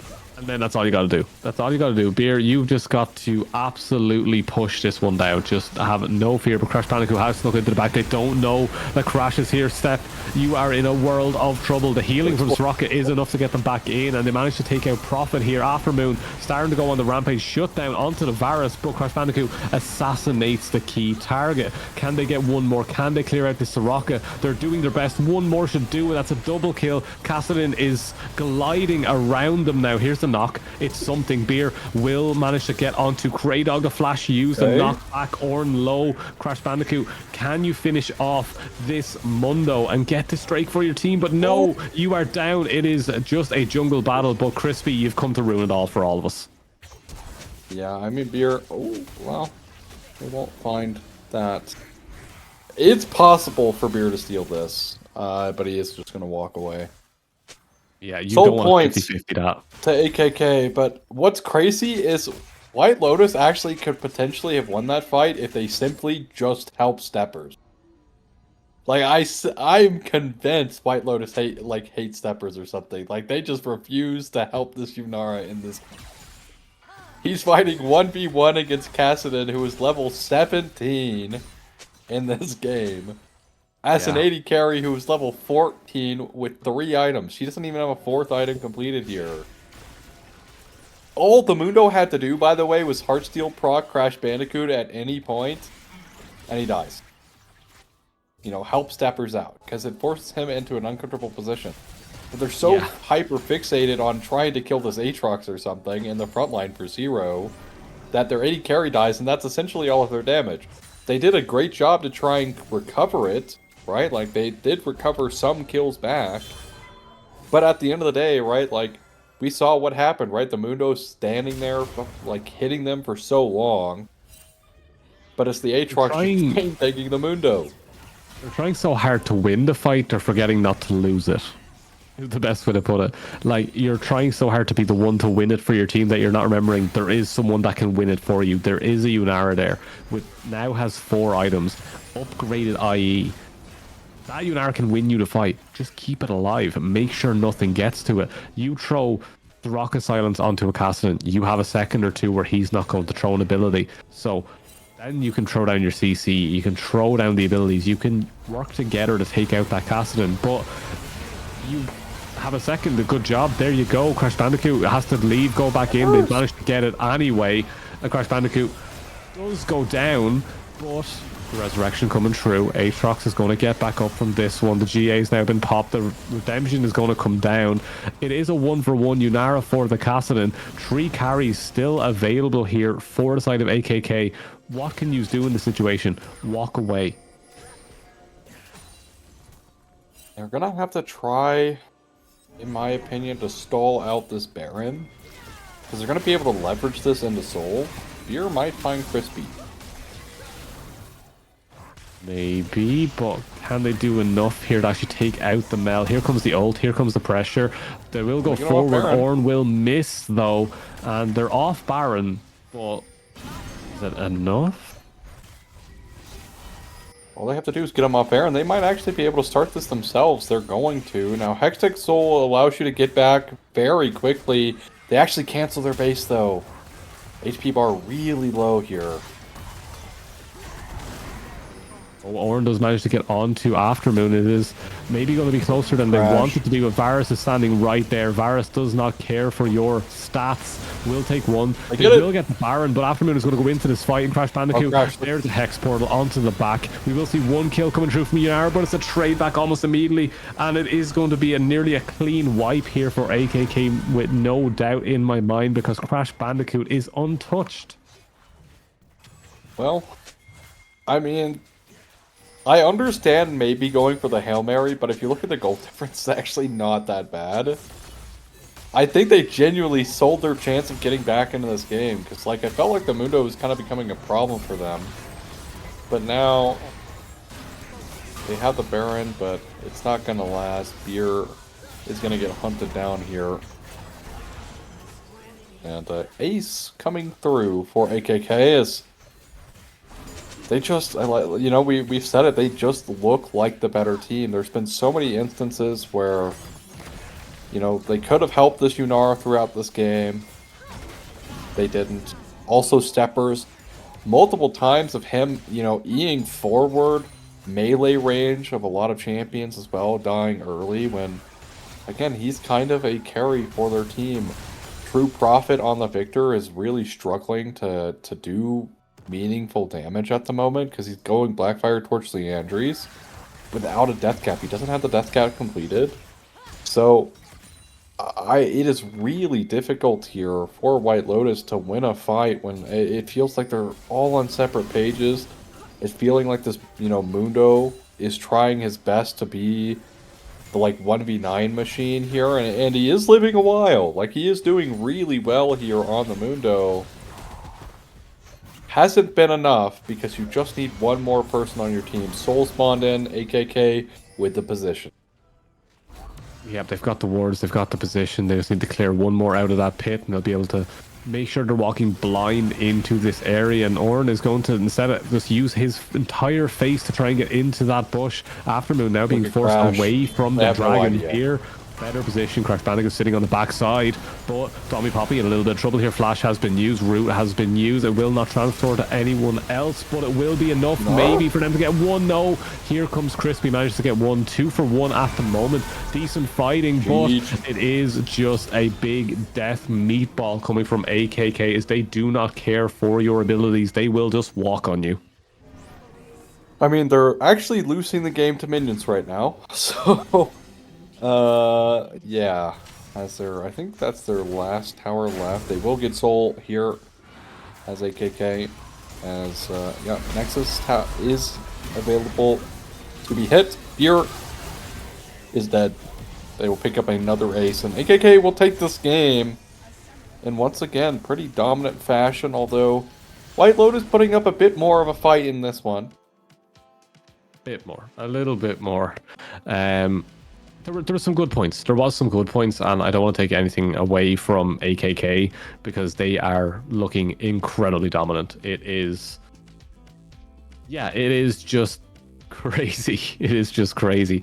But look, yeah, there were some good points. It started off well. I really like teams that get those drakes early. I really like that idea because I love unlocking extra win conditions. I think it's great, and I think it's a sign of a good team. But Dwami Poppy just started taking over the game. Crispy and Kraydog were untouched in the bot side. We didn't see Beer make any sort of progress towards Crash Bandicoot. I know it's a tough lane to try and take down because Cassidy, once he's 6, jumps away, etc. Mundo doesn't have a lot of CC. Victor relies on them to stay in that kind of gravity field. So, yeah, it's a tough one, but it shouldn't have been that tough to get something going. As the Mundo, there should have been some angle there, and somebody even said it in the chat, why Raka over Leona. I honestly feel the same way. I think Leona would have been really, really good there. So yeah, I feel like that was a little bit of a misdraft with the Soraka. I will say that Amp did play it very well though. Yeah. So for me, I think from a White Lotus perspective is, what are you going to do going into this next game? Because if you look across the board at AKK, game 1, they had a much easier comp, right? It was literally just the Ashe, though, as well, because of a massive mistake that happened, right? And then it just snowballed from there. In this game, you're looking at an AKK with a comp that is very difficult to execute. Like, we are talking, they have no front line. It's basically every man for themselves, backed by Akreyma, right? They don't really have great space creation for the Varus, and it required the Cassidy to kind of scale up. Crispy in this game, kind of on the quieter end, but was still doing pretty decent damage on the Mel. But didn't need to be the highlight here, because Crash and Dwami did very well. But if they're performing on a comp like this, right, what happens when you go into the next game where they've kind of performed on everything? They performed on a really hard comp, they performed on a pretty easier comp, right? Like, how do you find a way back in as White Lotus when you're kind of just getting gapped across the board here? And I think that's a question they're going to have to, ask themselves and ponder about during this break, because again, this is semifinals, right? This is it, right? This is it. This is You got to best put five. everything. Yeah, you got to put everything on the table here, right? You are at risk of not going to finals in one game. You lose once, you're done as White Lotus here. So you have to try and fight back. This game, again, great moments. They had plenty of great moments fighting back. I think they really need to utilize beer more in the early game. Try to get true profit or steppers ahead, right? If you want to put your top laner on these weak side champions, you can't go top 24/7, right? You actually have to play around your win condition. Crazy idea, I know, but let's see if White Lotus can actually adapt. Jin Zhao, Nar, the two champions they should be picking. White Lotus. Go aggressive, go heavy, go CC. Take something heavily defensive in the mid lane, just take an Orianna. And then in the bot lane, just go very, very basic hyper carry scaling. Just go for Jinx and Braum. And just watch how different the game's going to be. Like, it should just be an easy game from that position forward. But we can talk about drafts and comps and what we would like to do in these situations, but we won't know until we get into our next draft. So we will be back in just a couple of moments. Please don't go anywhere. We'll only be a couple of minutes.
Okay, well, you might notice I'm alone again. Satyr, fortunately, had to go get some sleep. So, it's just me on the desk. Hello, greetings, everyone. Thank you for Satyr for casting with me. He's not here, but saying it anyways. Doing my early thank yous. Let's begin to draft for game number 3. White Lotus is do or die here. They have a lot riding on this game. Of which, I mean, the finals. If they want to go to the finals, they need to win today. And, well, they're looking like they're getting completely swept out right now by AKK. Both games that AKK have won have been completely dominant. White Lotus seems to not really have been able to answer them. Now, if you're asking me as like a, oh, do you want to like keep casting today? Like do you want like keep going? I would really love to see White Lotus turn it around. I don't know if they can. Of course, I'm also lean back POV as well. You know, we're getting comfy for game number 3. As bans staying similar, but not exactly the same, will actually be the Corgi ban away here from White Lotus. Aurora has been pretty popular recently, rising in priority. Both top lane as well. We have seen a couple top lane Auroras, most notably at first stand by Dokla, both of which didn't really perform all that great because he did get ganked a whole bunch. That is kind of the downside, but really good champions being picked here by both teams so far. Nico coming through for White Lotus. Ari as well, so a lot of mid-game focus. A lot of great CC. Does give up the fact that Nico is not flexing, which it's always a fake flex anyways. Like, what mid laner actually plays Nico anymore, if they ever? But it's actually a Quinn being locked in here for AKK, which I guess we're just rocking Quinn blind. And a Draven. AKK are just putting everything out on the table here. I'm scared. Because AKK might find themselves in a position where they're egoing a little bit too hard with these picks and get rolled by White Lotus having a real team comp. But I was worried about the Forest last game. Saying, oh, he might get run down, and that wasn't a problem. We've seen AKK perform on really difficult drafts. If you watched last game, you would know. And now White Lotus looking to round out their draft here. Needing a jungler top laner. Wukong, he is up right now. AKK will ban away the Malphite, which is another smart ban. We'll see what they do. I think, funnily enough, they could have let Malphite through and then, well, Silas was already picked game 1, so never mind, that can't happen. Forgot it's fearless, so excuse me. No Silas available, but it will be Viego. Viego Ari, kind of decent pairing. A little bit harder than something like Vi Ari to pull off, but you have much more damage coming through, much more carry potential coming out of your jungler as well, and it will be Fizz. Actually here for Crash Bandicoot, who had a pretty dominant casting game last game. A lot of really good flanks from him. Putting Steppers into a bit of an uncomfy position. And Gnar, well, Satyr and I talked about it last game, and it will get picked this game here for White Lotus. Now, the double range bot lane here for White Lotus, countered by the Blitzcrank. Blitzcrank Draven, a lot of kill pressure, a lot of... Is this Quinn? No, it's Fizz jungle, right? It is, and it's Quinn mid. Why? What a draft. AKK. Wow, that's insane. I was like, man, where is this Quinn? Where's the Quinn going? But it's going to be Fizz jungle. Forgot about his jungle buffs. So pretty crazy, but... Crazy start here in the draft for game number 3. AKK, pretty dominant performances so far. Let's see if they can keep that up to close this one out early. White Lotus, though. Looking for their first win today. Desperately needed. Backs against the wall the entire series. One loss means they are out. And you don't want to go out, obviously. You want to win the finals, or at least go to the finals, right? As a little ward there on the blue buff. We'll see. No Viego! Meaning he's starting topside. Will be chicken start. There's been a lot of math recently that there's actually no benefit to starting chickens early. Come through, so seems Beer missed out on that one. There are certain champs where taking chickens is actually the correct thing, but it's very rare and few and far in between. A majority of champions, you should never start chickens because it actually loses UCS. So there's your little tidbit of information from Colorcaster me. Early game for AKK. Already starting out pretty strong. The double range bot lane getting priority is, you know, understandable here. So Crispy and Kraydog fighting back a little bit, keeping the wave in a decent spot. Of course, you don't really want Blitzcrank shoved under his tower, because it means minions are in the way, right? So you want him out of the lane like this. Nice W from Dwami Poppy to avoid the W from Gnar. Unfortunately, I don't really know the ability names there. Actually, I think the W is Between Worlds. Maybe that's her ult. I know her E is the weirding, which very odd name, but it is what it is. No, Between Worlds is her ult. I don't know what her W is. But Miniar here is available. Mommy Poppy looking. Does get it! The Q pullback is just enough damage, and the flash, once again, too late. We've seen it time and time again come through and punished. White Lotus loses first blood, and it's a lead for the Aurora, who might not want to have that. Your comp is incredibly squishy. A Fed Yunara can very easily one-shot multiple of your members if you don't play careful enough around it. In the mid lane, Crash does get rooted, or sorry, charmed up. Beer should have flashed for it, but doesn't do it. Oh, Flash actually will go down, but the Ignite will turn it 1-for-1. Wave will shove back, will shove under tower here. Crash Bandicoot will miss some minions here. But a 1-for-1 trade.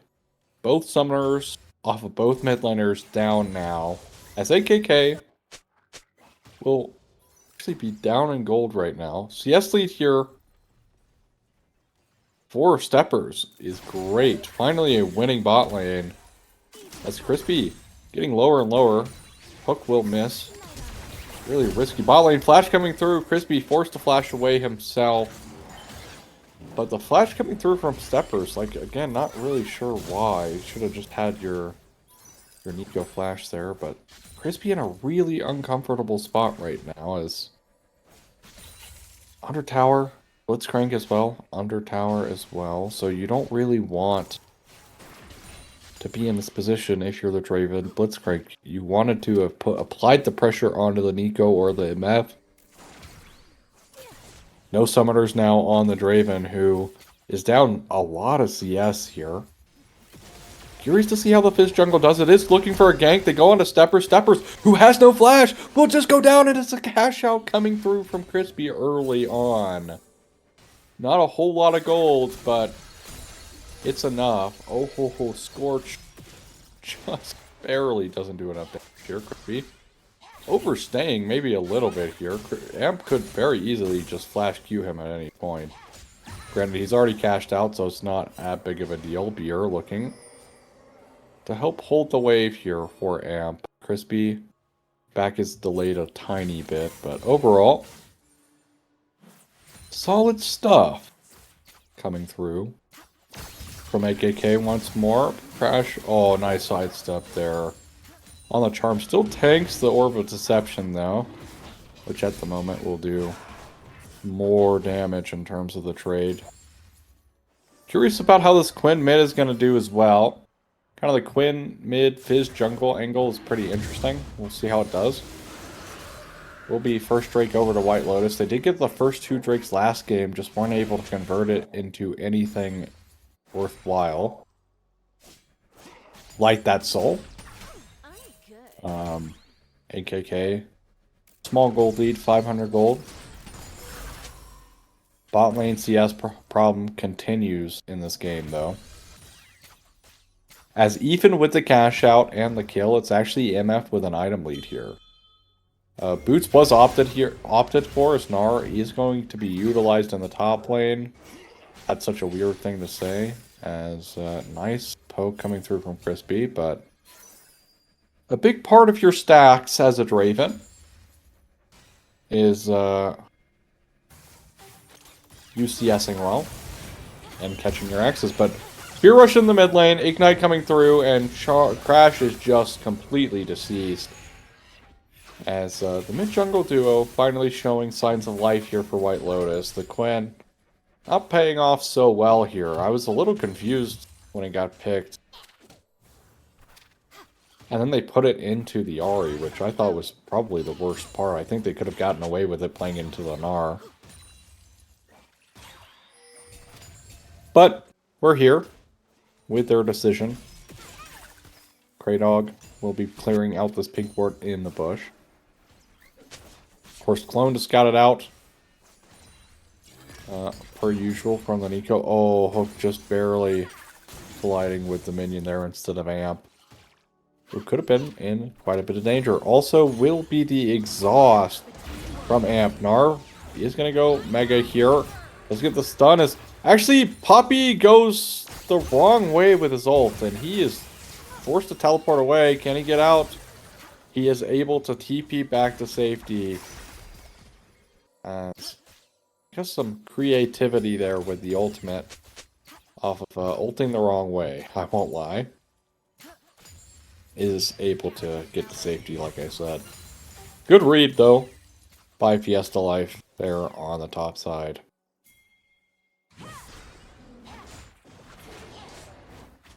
Aftermoon on the Fizz. Still kind of farming up. Is even farm right now. As they're looking here on the Steppers. They are going to find it. Pop Blossom will connect. Orman Gank Hook coming through, though. It's going to connect under the amp. The flash is not going to do much. Kraydog able to heal himself to safety. As it's a kill for Crash Bandicoot. Will be the Void Grubs going the way towards White Lotus on the other side of the map. Aurora doesn't have the Between Worlds at the moment. Need to respect. Invade being looked at by Beer.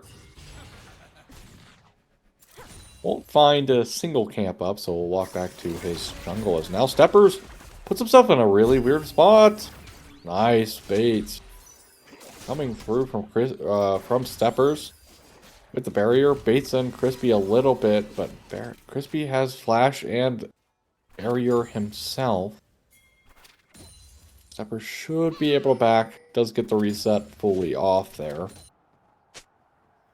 As now we have the Spirit Rush utilized by True Prophet. And Kraydog able to live. So, it's actually Spirit Rush forward.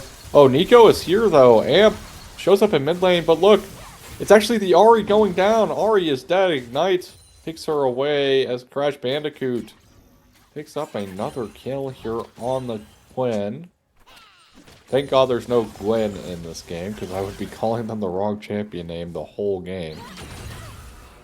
Between Worlds coming through onto the Gnar. He does jump away here. Q does connect, though, with the flash. Will be Wami Poppy here on the top lane, respecting and taking the flash as the response. Now, we have a Rogue Nico on the map. Playing as Viego, did switch over to Nico though. Crispy farming out bot lane as Steppers. Pushing in this bot wave. Beer is setting up for a lane gank. They don't have a lot of vision down here. In fact, it was cleaned out. But look, it's actually Aftermoon. Steppers playing the bait though. Crispy Gonna be looked on here by Beer. They're gonna see him. He's gonna get stunned. He's gonna flash away. And it's a great E by Crispy. And it's a hook from Kraydog. Crash Bandicoot on a killing spree. As Crispy. It might have been Steppers as the initial bait, but it was truly Crispy being the real target there. And it, man, hook, line, and sinker here. AKK continue to find play after play after play going their way. Stepper steps up too far and pays the price with his life. Crash Bandicoot on the Quinn on a rampage. A hook barely missing there as well. Could have been even worse here for White Lotus. White Lotus desperately needing a win in the series. Aftermoon. Fear Rush does do some damage. Nice flash away from Aftermoon, dodging the Orb of Deception as well. Foxfire connects. They're going to look for the kill on the turnaround. Oh, nice hook from Kraydog. Crash Bandicoot goes unstoppable now. They will lose the second Drake for that play, though, however. I think. Yep, should be able to make this. Smite it away. White Lotus claim their second of the game. And it's going to be Chemtech Soul, which for White Lotus, that's got to be incredibly disappointing. It will help this Viego out quite a bit, though. Might help the Nico get her ult off as well. But the burst damage is so high from White Lotus. I don't know if Chemtech Soul is really going to help in this game like that. Kind of a low roll here for White Lotus. You were looking for, you know, potentially even an Ocean Soul to give you some added longevity. Here is now the Mininar gets killed. The Electrocute is a nice flash away from Crash Bandicoot. A little bit too early, though, as will be the Playful Trickster here for Moon, and it's easy peasy. A 1 for 2. Top lane is actually Crispy in a 1 for 2 himself, finding a solo kill onto Steppers. As, like I said, this feels like, look at this. I mean, I say 1v2, it's kind of just delayed, though. Great ultimate as well, and just, I mean, I don't know. This is just insane. AKK are just single-handedly outclassing White Lotus across the board here. There's nothing White Lotus has done this game, or like this series, that's been a, like, true net positive. Everything has always been some kind of either net neutral or net negative. And it continues. 3k gold lead here at 13 minutes for AKK. Crispy 3-0-1 on the Draven after having a pretty rough lane phase in terms of the CS department. Still down some CS, but made up for off of the Draven gold and also the kills he has as a lead. Already with the Bloodthirster, now picking up another BF sword. Blummy Poppy in the top lane, expected to win the top matchup, is doing so. And after Moon on the Fizz jungle has actually been instrumental. I would have really liked to see White Lotus here utilize this RE Viego a little bit more together. Because it was working out really well, picking out Crash Bandicoot a couple times. You know, getting leads for themselves. As, speaking of, major collapse in the mid lane. Ult coming through from After Moon, does get exhausted. Playful Trickster will slow down Beer. Beer gets hooked in, and that's going to be a dead Viego. Crash Bandicoot takes up that one. It's now Crispy trying to run down this, but MF pretty fast with the struts. As the Santa side will not hit. My god, okay, just relax, Crispy. And the ult will miss. Whirling Death does not happen as this is just a dead Nico. Amp is just completely dead here. Amp, who had a pretty good Viego game, and honestly not a horrible game on the Soraka, struggling to get things going on the Nico. And it's a quick, easy dive here for AKK, and I think White Lotus might just be completely out of juice. Between Worlds will miss. Dwami goes for that. You can hear it being pinged right now. Charm will be utilized. Flash Hook coming through onto True Prophet. Do they have the damage to clean it up? And I don't know why I'm asking that question. Of course they do. Crash Bandicoot picks up his 9th of this game on the Quen. As also bot tier 1 is gone. First tower as well as... AKK just don't seem to be slowing down at all tonight. Which, you know, Sleepy B enjoys. Crispy looking onto steppers. One more auto attack would have done it. Barriers rooted. They have so much CC, so hard for this Draven to really get anything done. Also, interestingly, no cleanse this game. Would have probably liked to see that, but Barrier has come in clutch for him a couple times.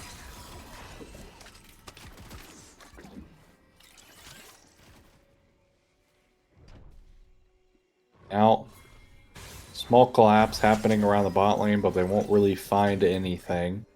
Crash Bandicoot looking like a target here. Power Recall is going to be utilized. Spirit Rush will be channeled here as... That's a dead Quen and a shutdown going over to Viego. Signs of Life, like I mentioned. Also, Hubris Viego, that just... Or, sorry. Pause.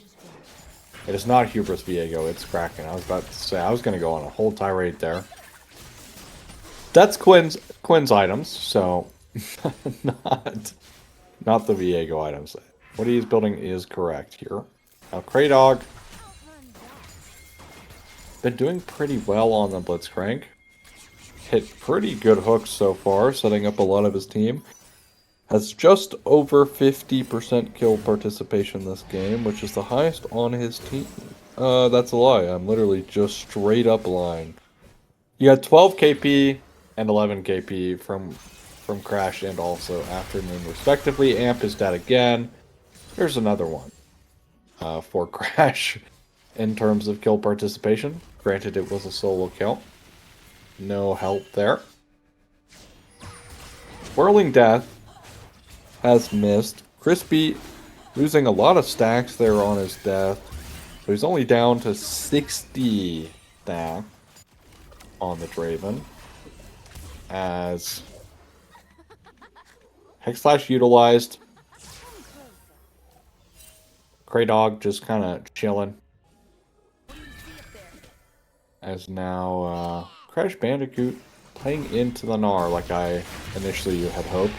Rift Herald claim Beer will pick it up, but will pay the price in blood for it. Again, the Herald only matters if you can actually get that. Between Worlds utilize slows up 2. They get the Spirit Rush out. And forces True Prophet off. Crispy going into a 1v2. Nice flash forward. Catches his axe. Actually, nice backstep. As will be no cash out. They might give him this one. He's able to cash out. Nice gold injection here for the Draven as the snowballing continues for AKK. As we're looking at a 21-6 kill lead here. 18 minutes into this game. AKK, like I said, are not slowing down and have their eyes set on the finals as they truly are trying their hardest to get this converted. We're about 3.5 minutes out here to this next dragon. Of course, soul point for White Lotus. But AKK have really not been making that many mistakes in this game. As we get closer, it's going to be harder for White Lotus to capitalize on those mistakes, as well as Steppers is just deleted. Just simply deleted. As mid-tier 1 will fall here. Crispy will pick that one up. As Crispy actually getting gone on. Oh, the roots! Oh, the hook as well! Can he live? Whirling Death won't connect this. Actually, he dies in the transformation there. Whirling Death will fly back to the corpse of Crispy. Some critical errors from White Lotus there in terms of, you know, mistakes. That's what you want to use. And now, True Prophet is dead. Crash just completely one-shots him off the map. And AKK looking like they're going to get this this mid-tier 2 shut. Then as another hook lands in the mid lane. We don't even need a replay for that one. It is just domination. Kraydog. It's another one. Steppers picks up that kill as my voice cracks. And more importantly, White Lotus's base continues to crack. Gnar with Mega looking over the wall, does have flash, is going to find it, but finds the stun. They're going everything Crash Bandicoot, but is able to flash away, but Crash kind of ease himself back in. Shutdown going through, resets coming through for the Viego now. Crispy, another reset. The Grey Dog, here we go, Crispy. Finally, mistake made, and it's going to be an ace. As what is going on? AKK completely fumbled the bag. Caster Curse. Baron for White Lotus. At the most crucial time in this game for them. Herald spawned up mid. They're going to be able to maybe get this mid tier 2 as well. So much needed gold injection here for White Lotus. And maybe I spoke a little too soon. The Reset Kingdom from Beer on the Viego reigns supreme. Baron now for White Lotus. AKK just decided to go in one by one by one by one by one. Resulted in their own demise there. Aftermoon looking for some... Well, Crash Bandicoot finds Beer thanks to the bird. Yeah, look at additional move speed. He's so fast. Look at this. Beer overstays for the Scuttle Crab and just dies. So, tries to Heartbreaker out. Is heartbroken. He's not able to utilize much of the Baron. As he joins his team in the Fountain, although in the Grayscale. Grey Dog finding out that there's a lot of enemies here. He's dead. 40 seconds to Drake. He will be up for it.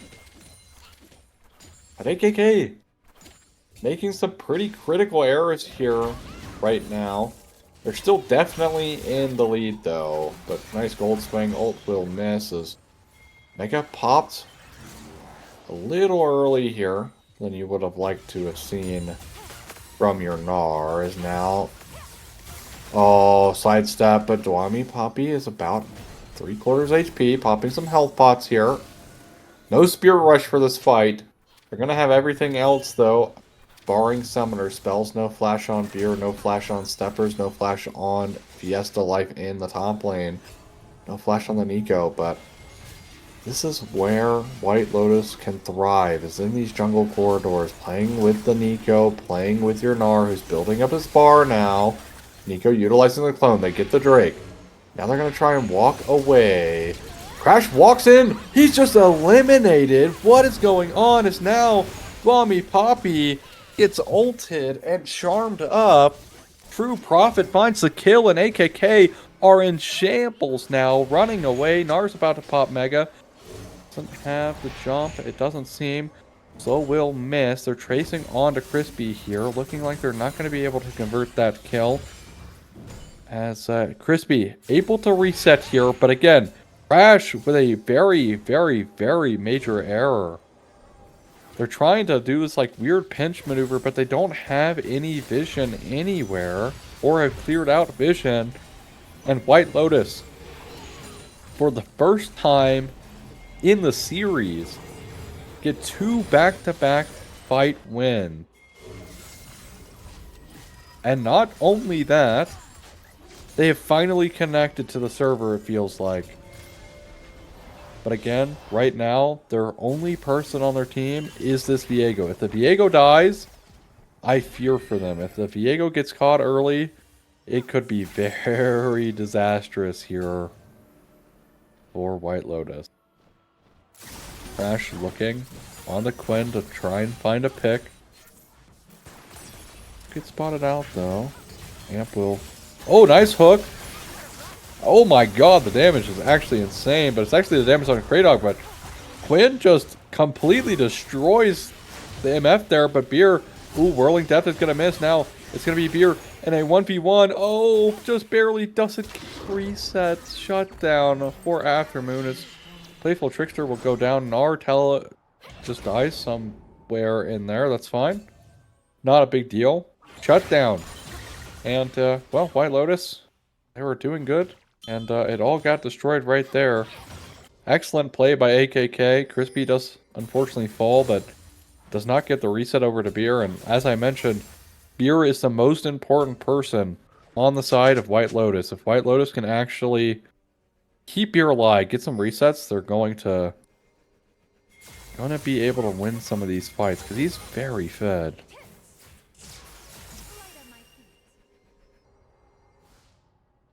Still a little worried here, though, for AKK. They've been showing unprecedented mistakes in this series. And when I say unprecedented, I mean completely unprecedented in this series. Now Amp is getting just, like, completely murdered through his own shield. Is great ult from Kraydog, but it's a double kill. What a trade. A 1 for 2 here for AKK. Baron, 1 minute and 30 seconds away. Soul spotting in for White Lotus in 2 minutes. Could help them out. Help them get this Viego reset. Again, I said maybe their best usage of this, as now Beer being looked at by Aftermoon. Oh, the damage is so disgusting from Moon, though. It's a solo kill. 1v1 in the jungle between the junglers. Mid tier 2 being eyed now by AKK. Meganar falling off. No steppers. No Beer for a while. Who is their most important member. AKK continue their dominant streak. They climb the gold lead back up to about a 2,000 gold lead after 2 pretty big throws. Crash Bandicoot, though, 17, 7, and 5 here on the Quen mid, who, mind you, also got killed in the mid lane. Very early on. Thought it was going to go really poorly, but so far been able to recover quite nicely.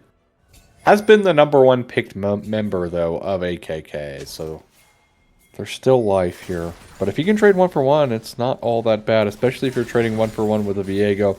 Kraydog looking for a play here, with the move speed able to get himself away from the Gnar.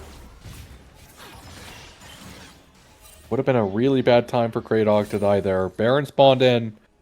Soul spawning in for White Lotus here in 20 seconds. Meganar just fell off. No vision on the bot side of the map for White Lotus. AKK looking in the mid lane. He'll be Proto Belt out from the Nico to avoid the Blitz Hook. And we reset. We go to another wave. Baron. Not being played. They find a hook on the mini Gnar. Good damage, and he's just destroyed. Whirling Death picks up the kill. Crispy finds a cash out. Aftermoon will land his ultimate onto the clone. Nothing more from that. Playful Trickster here in the backline, looking for the Heartbreaker, flashing forward. Doesn't go down just yet. Finds a reset onto Kraydog. Exhaust coming through as well from Amp. Can Beer get out? He's looking over the wall. Kind of cheekily here. But it's going to be the team fight win. Triple kill here for Crash Bandicoot. As it's let Beer left standing all on his lonesome. And we'll find a Aurora. Claim his soul. Send him to the spirit realm. As now Dwami pushing in mid lane here with Crash Bandicoot as Crispy will solo this dragon for his team on the Draven. I'll pick up the mid tier 3 as well. Inhibitor potentially in the cards as if they're feeling some friskiness here. Gnar does have Mega available because he did die. They will pick up the inhib. Now can they get away? Teleport is available here for the Gnar. Gnar not jumping forward. Actually needs to be careful here. Doing a lot of damage. Trades 1 for 1. Costs his flash though. If he plays that maybe a little bit slower, gets the Mega, he might be able to turn both kills and live. Goes in a little too early here on the side of White Lotus. But it is a 1 for 1. Drake slain there. AKK in the lead. Gold lead now jumping up to about 4,000 gold. Now, AKK looking on this Baron. I think it's really hard for them to siege. Especially without the Quen. The Quen is so much burst damage on their team that they do need to be careful without Quen. Does give some time here for White Lotus to just chill, farm up. Speaking of farming, there hasn't really been a lot of that in this game, outside of Dwayne Poppy on the Aurora. In fact, Crash Bandicoot has kind of just been running around the map. He's been farming champions. Protobelt coming through from Amp. Won't have that. No flash available either.